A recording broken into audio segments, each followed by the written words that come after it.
My name is Sam. At least, that's the name I'm using for this.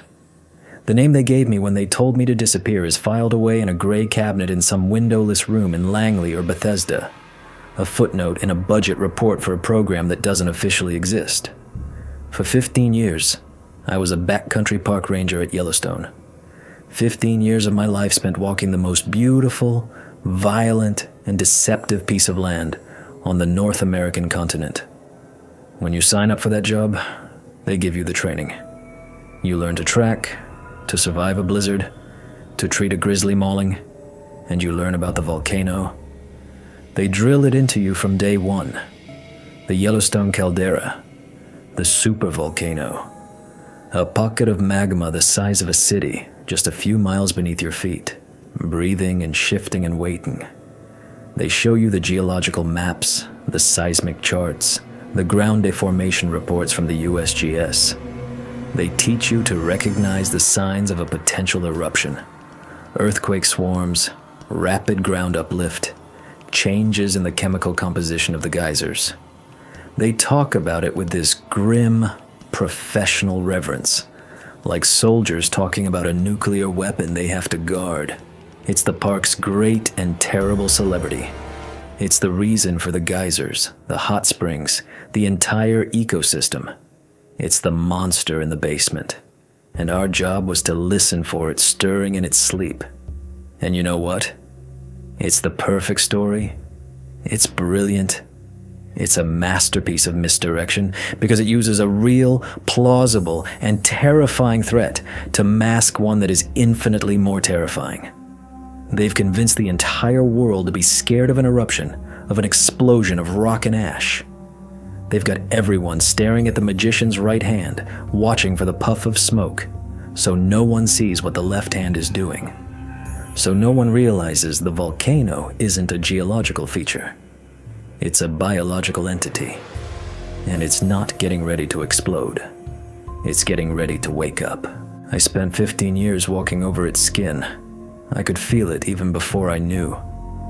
You get a sense for the land, a rhythm. You learn the difference between the sound of wind through lodgepole pines and the hiss of a fumarole. You learn the weight of the silence in the deep woods. But there was always something else. A low-frequency hum that wasn't on any sound spectrum. Something you felt more in your bones than in your ears. A stillness in places where there should have been life. A sense of being watched, not by a bear or a mountain lion, but by the ground itself. We'd joke about it, of course. Nervous humor around the campfire. "The ground's grumpy today," we'd say after a tremor. We were all trained on the supervolcano threat, so every strange event, every odd sensation had a neat little box to be filed in. We were given the perfect explanation for what was really happening, and we accepted it. We were paid to accept it. We were the first line of defense, the canaries in the coal mine, and we were taught to sing the wrong song.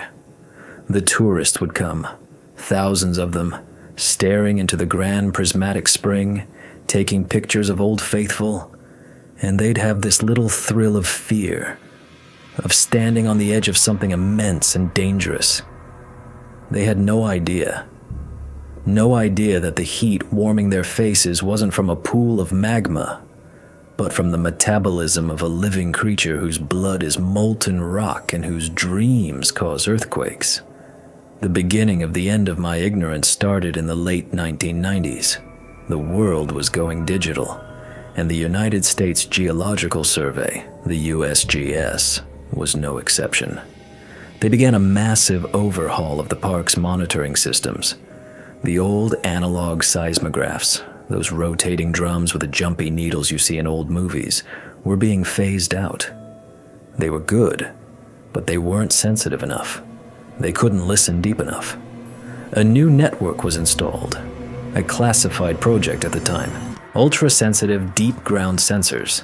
They called them geophysical probes. They buried them in reinforced boreholes hundreds of feet deep, far from the tourist trails, in the most geologically active and restricted areas of the park. They were designed to listen to the very bones of the continent, to to map the magma chamber with a precision that was unheard of. The official line was that this was for better eruption prediction, a matter of national security. And a few of us, the senior backcountry rangers who worked in the zones where these things were planted, were given a certain level of access. Not high-level clearance, not really. We just needed to know how to read the basic diagnostic data.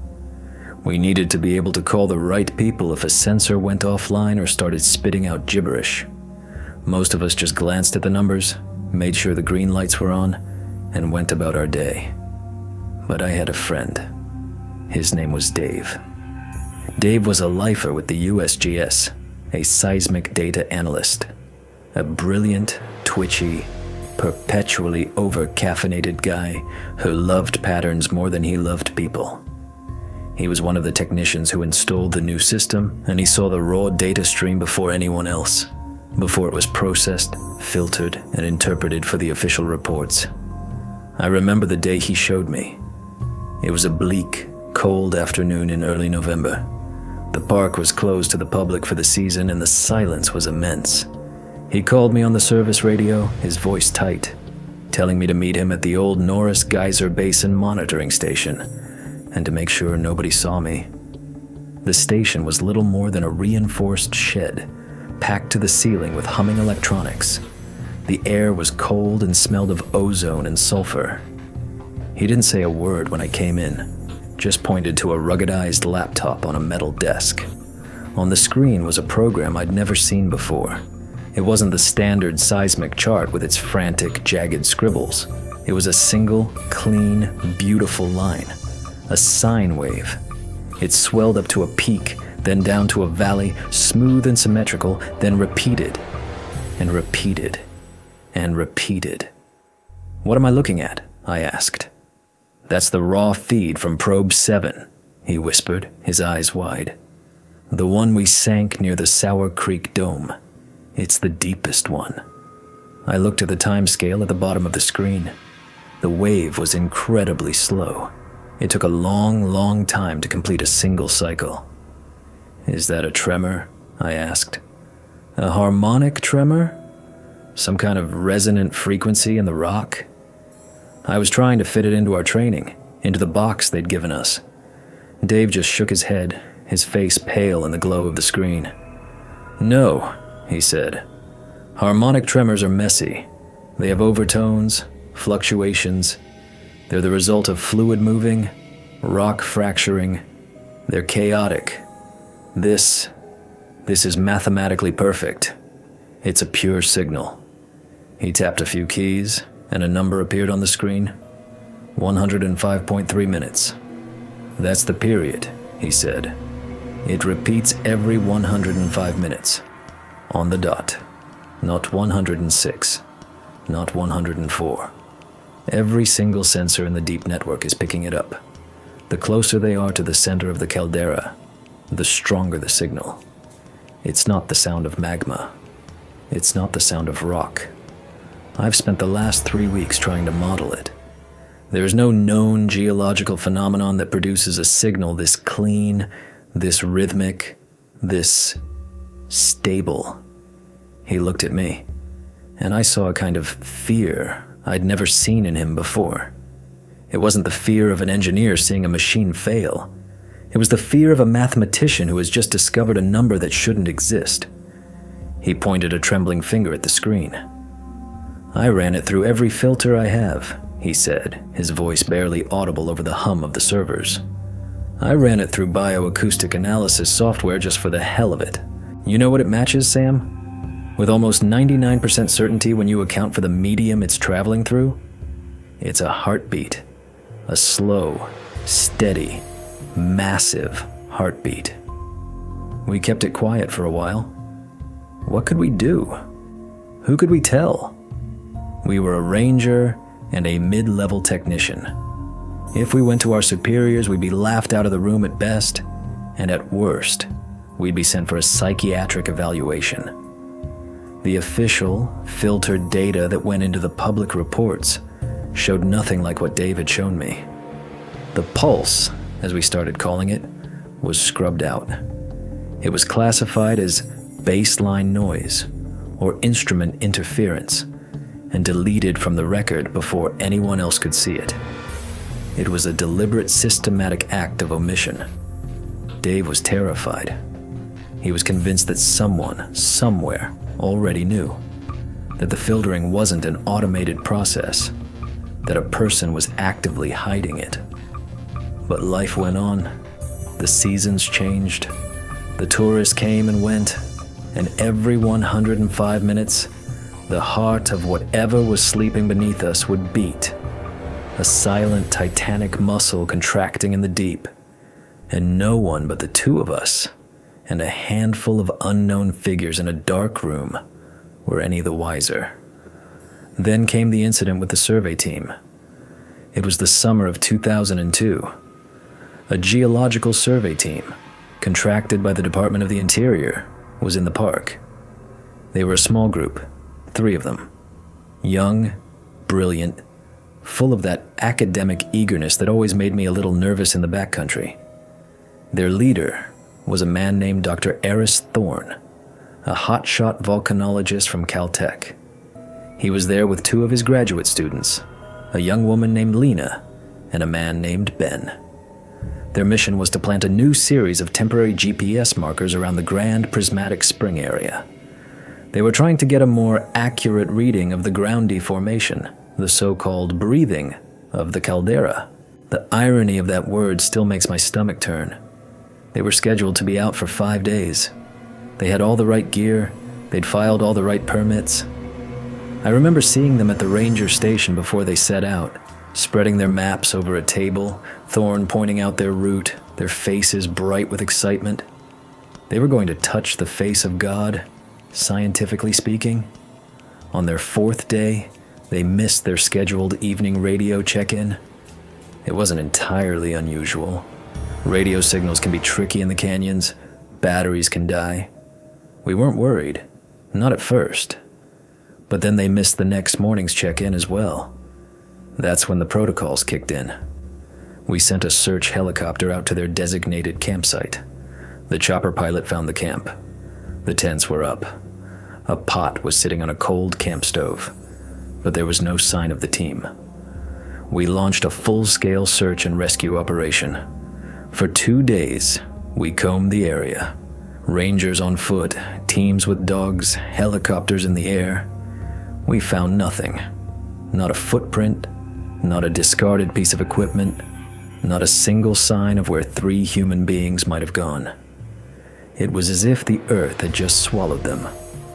On the evening of the 2nd day of the search, we got the call. It was from the park's central dispatch. It was their last radio transmission, recorded by an automated system just before they went silent.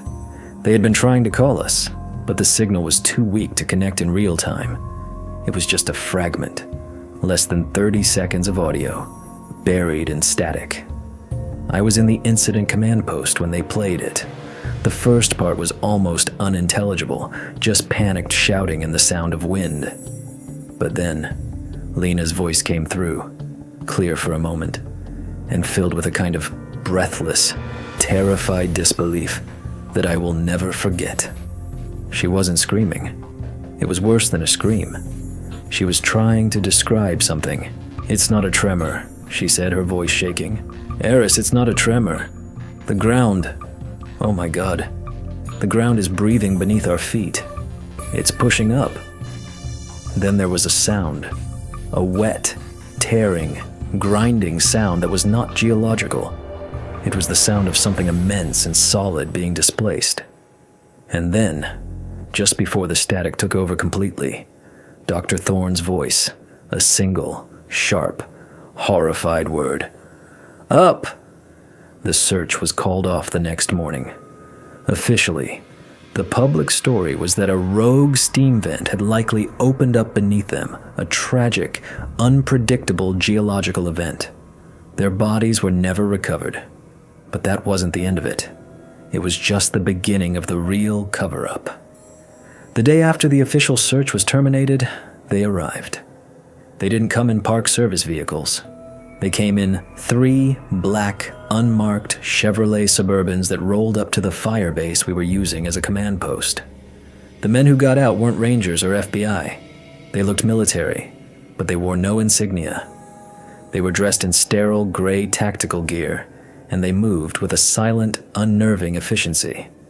They were polite, but their eyes were like chips of ice.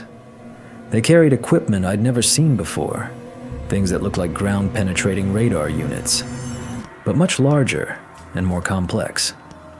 Their leader, a tall man with a face that seemed incapable of expression, informed the park superintendent that they were a Department of Defense Rapid Response Geological Assessment Team.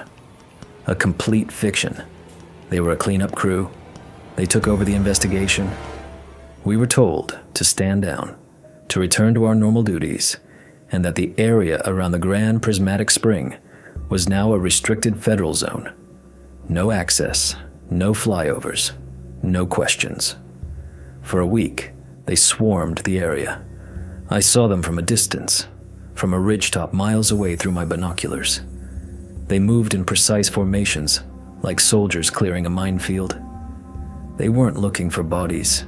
They were taking samples, running scans, mapping something. I wanted to know what happened. I needed to know.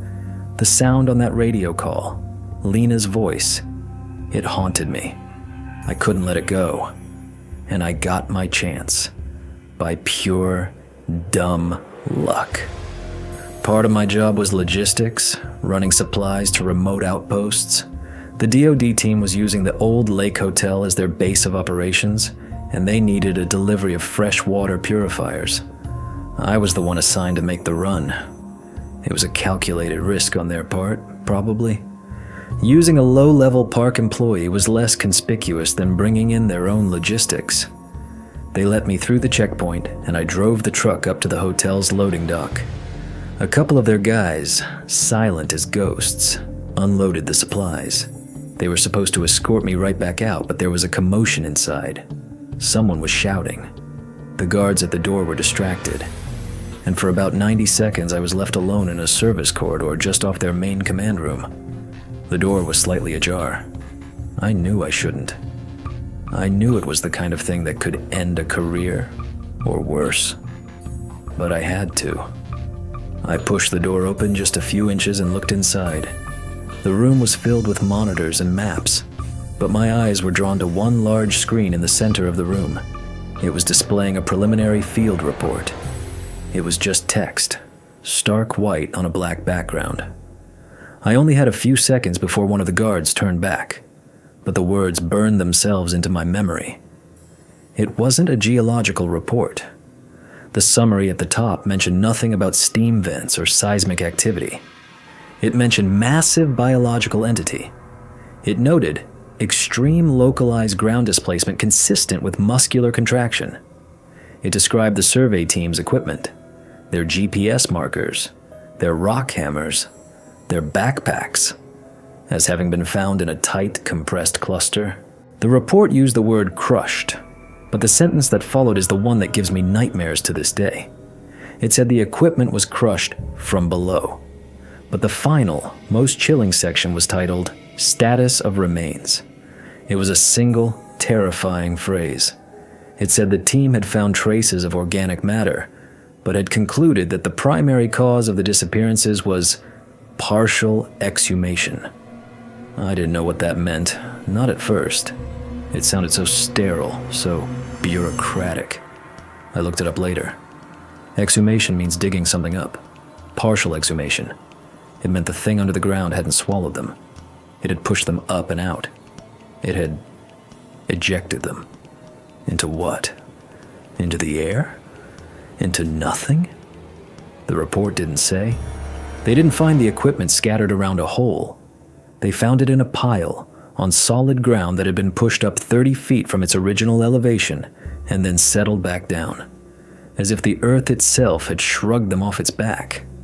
I heard footsteps coming back down the hall, and I let the door swing shut, my heart hammering against my ribs. I got back in my truck and drove away, and the whole world felt different. The beautiful mountains, the green forests. It was all just a thin, fragile layer of skin stretched over something unimaginable. After the incident with the survey team, everything changed. That was when the official Supervolcano narrative went into overdrive. It was like a switch was flipped somewhere deep in the government's public relations machine. Suddenly, Yellowstone wasn't just a geological wonder. It was the star of a global horror movie, and everyone was given a front row seat. The funding for the Yellowstone Volcano Observatory, the YVO, tripled overnight. Scientists who, a month before, were struggling to get grants were now on every major news network. They were given a script, and they played their parts perfectly. Some of them probably even believed it. The ones who didn't, the ones who saw the same raw data Dave did, they learned to keep their mouths shut if they wanted to keep their careers. Any strange reading, any new event, was immediately and loudly blamed on the magma chamber. A new geyser erupted near Black Sand Basin. A sign of increasing pressure in the upper magma conduits.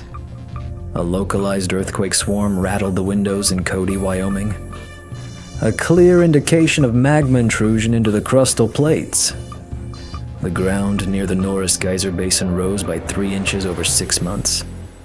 The caldera is breathing. The supervolcano is stirring. They loved that phrase. The caldera is breathing. They stole the words right out of Lena's mouth, the last words she ever spoke, and they twisted them into a convenient lie. I would sit in my small cabin at the end of a long shift, turn on the television, and watch these slickly produced documentaries. They'd have dramatic CGI animations of a massive, bubbling ocean of lava just waiting to tear the continent apart. They'd interview grim-faced experts who would talk about a planet-killing eruption and a volcanic winter that would end civilization. And I would feel this cold, sick anger rise in my chest. They were scaring people, yes, but they were scaring them with the wrong monster.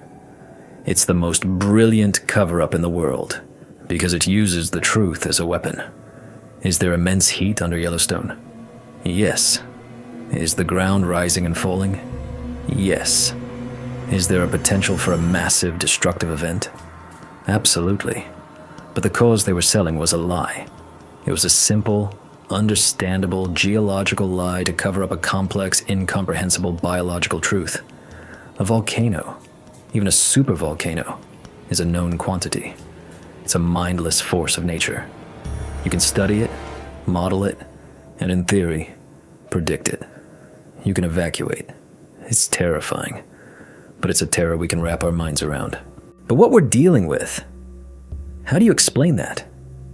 How do you tell people that a significant portion of the North American continent is, in fact, the dormant body of a living creature of incomprehensible size and age?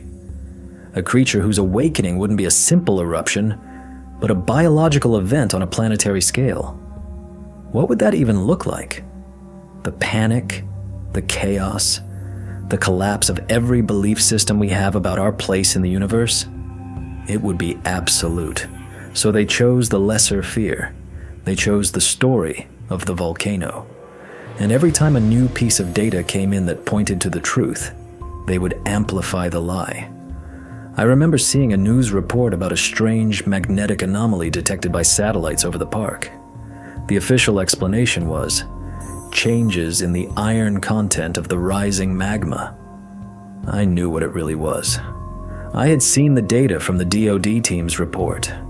They had detected a massive, fluctuating bioelectric field. The thing has a nervous system, and we were watching it twitch in its sleep. It was a master class in propaganda, and it worked. The whole world was watching the seismographs, waiting for the big one, completely oblivious to the fact that the real clock wasn't geological. It was biological. I didn't see Dave much after the incident. He was pulled from the field almost immediately, reassigned. I tried calling his office at the USGS headquarters in Denver a few weeks later, but they told me he no longer worked there. He was just gone. His name was scrubbed from internal directories. It was like he had never existed. I thought they'd done something to him. I was terrified. For months, I lived with this knot of fear in my stomach, waiting for a black Suburban to roll up my driveway. But then, almost a year later, I got a call. It was from a payphone in Anchorage, Alaska. It was Dave. His voice was a ghost of what it used to be. The caffeine-fueled energy was gone, replaced by a flat, defeated paranoia. They hadn't hurt him, not physically. They'd done something smarter. They'd given him a promotion. A big one. He was now the head of a tiny, meaningless USGS monitoring station in the Aleutian Islands. A professional exile. His job was to monitor a string of dormant, ice-covered volcanoes that hadn't shown any activity in 10,000 years. They had buried him in obscurity, given him a title and a salary, and a life of utter professional irrelevance. "They know, Sam," he whispered over the crackling line. "They know everything. The first day I got here, 2 men were waiting for me in my office. They didn't introduce themselves. They just sat me down and explained the situation. They told me I was a brilliant analyst who had misinterpreted some anomalous data. They said my theory was creative, but ultimately incorrect and dangerously inflammatory. They said that for the sake of public order and my own continued well-being, it was best if I accepted the official consensus. He told me they never raised their voices. They were calm, reasonable, and that was the most terrifying part. It wasn't a threat. It was a statement of fact, as simple as telling him the sky was blue. They showed him a file with his name on it. It had everything. Transcripts of our conversations, my service record, even photos of us meeting at the Norris station that day. They had been watching us from the very beginning. "Don't look for it anymore, Sam," he warned me, his voice cracking. "Don't talk about it. Don't even think about it. It's not a secret you can expose. It's a fundamental reality they have decided to manage. You can't fight them. They're not a conspiracy. They're a permanent committee. They don't care about truth. They care about stability. Just do your job. Hike your trails, watch the geysers, and forget what you saw on my screen." That was the last time I ever spoke to him. The line went dead, and I stood there in my kitchen, holding the phone, the silence of the park outside pressing in on me. He was right, of course. For years, I did exactly that. I buried it. I became the best damn ranger in Yellowstone. I learned every trail, every game path, every geological feature. I focused on the small things, the budding of the arrowleaf balsam root in the spring, the bugle of a bull elk in the fall, the crisp bite of the winter air. I tried to lose myself in the beauty of the park, to forget the terrible knowledge that lay beneath it. But it was always there, a low hum at the edge of my hearing. I would be standing on a ridge overlooking the Hayden Valley, watching a herd of bison, and I would feel it in the soles of my boots. That slow, rhythmic pulse, the heartbeat. 105 minutes. I started timing it. I'd set a stopwatch whenever I felt a tremor, no matter how small. And sure enough, about an hour and 45 minutes later, there would be another one. It became a part of my life, a secret clock that only I could hear. I was alone with it. The loneliness of that secret was a physical weight. I couldn't connect with people. I'd see the other rangers, my friends, laughing and talking about their lives, and I would feel like a ghost, a visitor from another reality. They lived in a world of rock and trees. I lived in a world where the rock was skin and the trees were just hairs on its back. I was living a lie, not just to the world, but to myself. And every day, it ate away a little more of my soul. For more than a decade, I kept my head down. I did my job. I grew older. The world kept spinning, and the monster kept sleeping. The cover-up became so complete, so ingrained in the public consciousness, that it was no longer a lie. It was just reality. Yellowstone was the supervolcano. End of story. I almost started to believe it myself. Almost. Before Dave was reassigned in one of our last paranoid meetings, he had done something incredibly risky. He had created a back door for me. A heavily encrypted, password-protected portal that tapped into the raw data feed of a single, forgotten sensor. It was an older probe, number 4, located in a remote corner of the park that was scheduled to be decommissioned but never was. It wasn't part of the main, heavily monitored network. It was an appendix, an afterthought. And for that reason, they had forgotten to sanitize its feed. For years, I never used it. I was too scared. Dave's warning echoed in my mind. Don't look for it. But a few years ago, something started to feel different. The hum was changing. The tremors, the little ones that I timed with my watch, felt sharper, less like a deep muscle spasm and more like a twitch. It was a gut feeling, the kind of instinct you develop after spending half your life on that land. I couldn't ignore it. One night, I dug out the old laptop Dave had given me. It was an ancient, ruggedized Panasonic Toughbook. It took forever to boot up. I found the faded, sweat-stained piece of paper where I'd written down the access codes and the sequence. My hands were shaking as I typed. I half expected an error message, or for the portal to be gone. But it connected. After a few seconds of digital handshake, the screen filled with the same stark black background and clean, glowing line that I'd seen in the Norris station all those years ago. The pulse. It was still there, still beating. I watched it for a full cycle, my own heart beating a frantic, terrified rhythm against the slow, titanic pulse on the screen. And then, I did the math. I timed the period between 2 peaks. My blood ran cold. It wasn't 105 minutes, it was 103. I thought it was a fluke, a miscalculation. I ran the analysis again. And again. The result was the same.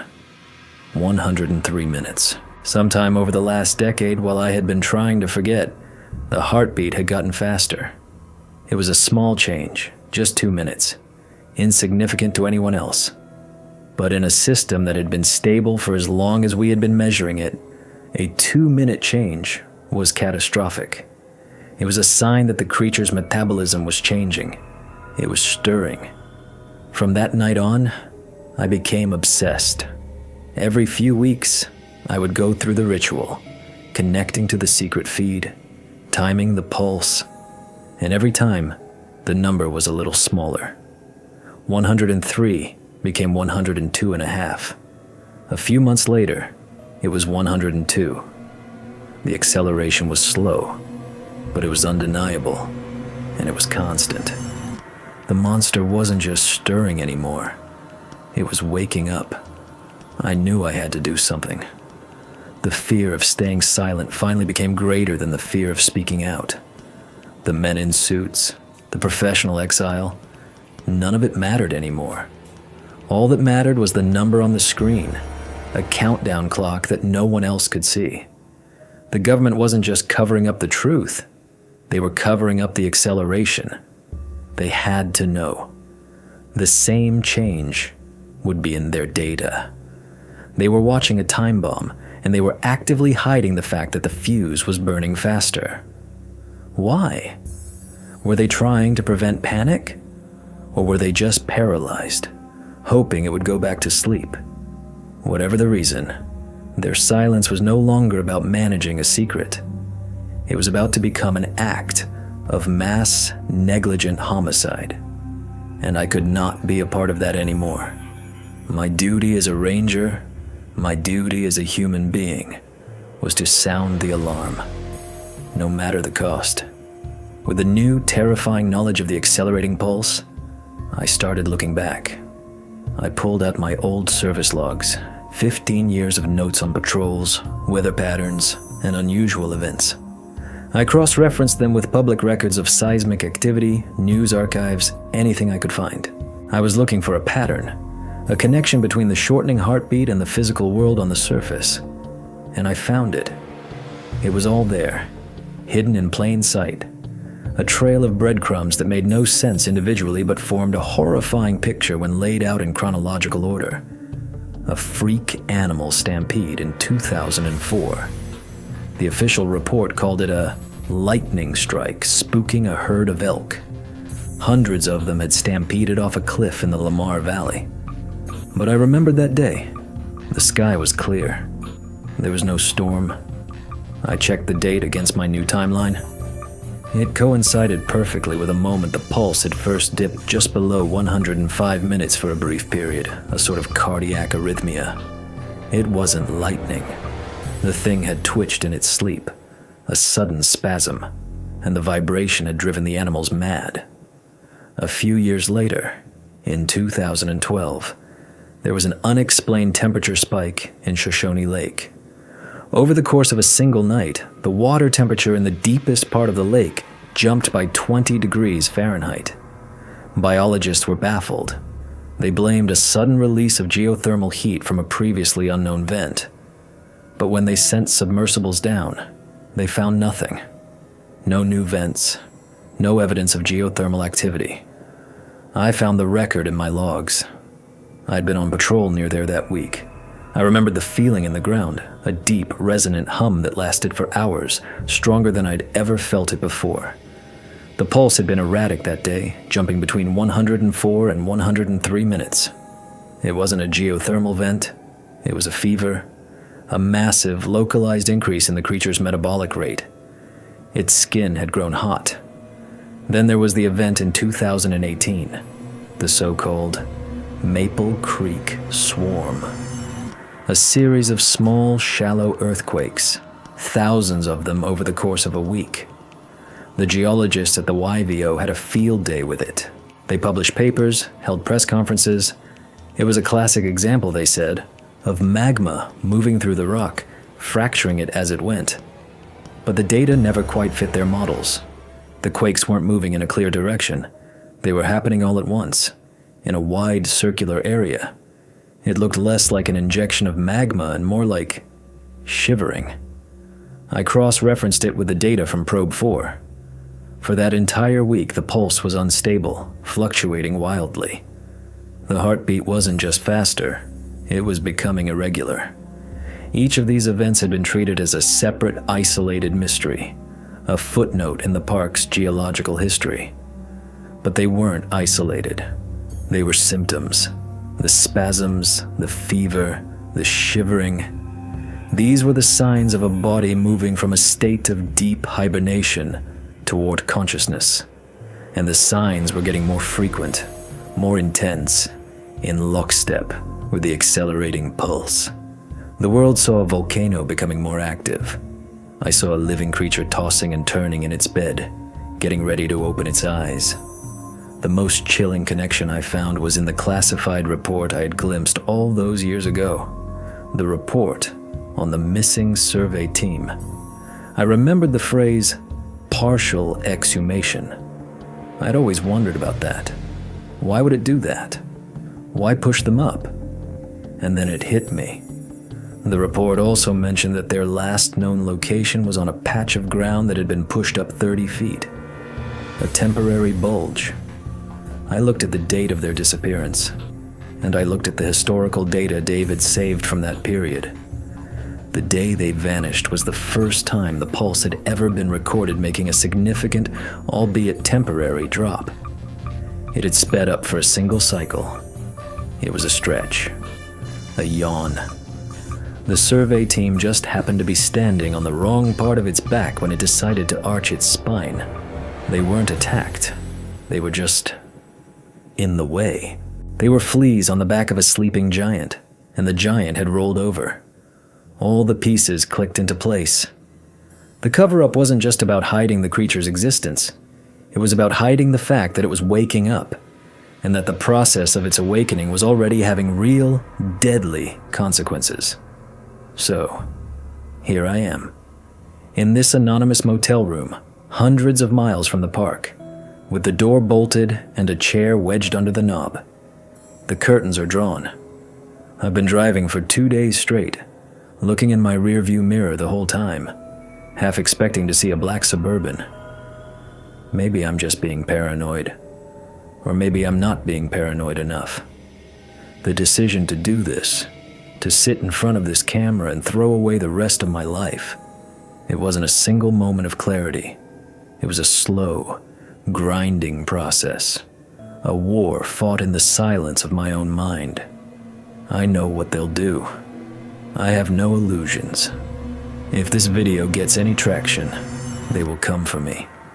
They won't kill me. That's too messy.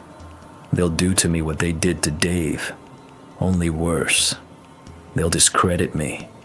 They'll release my service record, cherry-picking every minor infraction. They'll leak a fabricated psychological evaluation that says I suffer from paranoia and delusional fantasies brought on by years of isolation. They will paint me as a disgruntled, unstable old man, a conspiracy theorist spinning wild tales for attention. They will systematically destroy my name, my reputation, my very identity, until the messenger is so thoroughly discredited that the message dies with him, and the world will believe them. Because their lie is comfortable, and my truth is unthinkable. I've weighed that. I've held that consequence in my mind until it felt like a physical object. And I've thought about the alternative. The alternative is silence. The alternative is to let them keep control of the narrative, to let them keep pretending they have it all under control, while the clock keeps ticking faster and faster. The alternative is to sit by and watch while the world walks, blindfolded, toward a cliff. I'm a park ranger. My job, my only real job for my entire adult life, was to protect people, to guide them, to warn them of dangers, to be a steward of the land. I failed. I failed by staying silent for so long. I let my fear win. But the thing I finally realized, sitting in my cabin a week ago, watching the pulse tick down to just under 100 minutes for the first time, is that they are just as scared as I am. The men in suits, the secret committees. They don't have a plan. They're just managing the decline. They're like a bunch of engineers in the control room of a nuclear reactor that's going into meltdown, and their only strategy is to repaint the warning signs and tell everyone that the alarming noises are just the building settling. An eruption, as devastating as it would be, is a known unknown. There are protocols, evacuation plans, models. But this? What is the protocol for a creature the size of a state waking up? What is the evacuation plan for the planet? They don't have one. No one does. So they lie. They maintain the fiction of control because the alternative is admitting that they are utterly, hopelessly powerless. And I cannot let that lie be the last word. I don't know what will happen when that pulse reaches a critical frequency. I don't know what waking up truly means. Does it stand up? Does it uncurl? Does the ground we call Wyoming and Montana and Idaho just become a part of its moving body? I don't know. And that not knowing is the most terrifying thing of all. This testimony is my final act as a ranger. It's my last attempt to fulfill my duty. They can take my name, they can take my freedom, but they cannot take this story. Once it's out there, it can't be put back in the box. And maybe, just maybe, it will be enough to make people look past the smoke and mirrors of the volcano and see the real danger. Maybe it will be enough to make them ask the right questions. That's the only hope I have left. Before I left, I gathered what I could. My proof. It's not much. A sane person would look at it and see the ramblings of a madman. But it's all I have. I'm gonna show it to you now. This is one of my old service logbooks. You can see the water stains, the dirt on the pages. It's been with me on 1,000 miles of trails.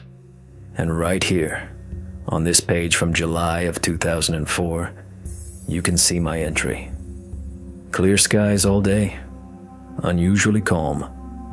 Bighorn sheep seem agitated on the slopes of Mount Washburn. And then, in the margin, I wrote, herd of elk reported stampeded in Lamar. Official cause, lightning. A small thing, meaningless, but it's a start. This is a map of the park. It's a standard USGS topographical map. But all these red circles, these are mine. Each one marks the location of an event that was officially explained away, but which I have now linked to a fluctuation in the pulse, the stampede, the lake temperature spike, the earthquake swarm, the disappearance of Thorne's team right here near the Grand Prismatic Spring. Look at them. They aren't random. They form a pattern, a ring, following the outline of the caldera itself, the parts of its body that are the most restless. And this is the heart of it. I'm connecting the old tough book to the camera now. The screen is cracked and the battery is shot, but the hard drive is still good. Dave made a copy of the raw data from Probe 7 from the first 6 months after it was installed. Before they started scrubbing it, he gave it to me on a sealed disk, told me to keep it safe. I'm running his analysis program now. There. You see that? That perfect, clean line. That is the truth. That is the sound of its heart beating in 99. A slow, steady rhythm.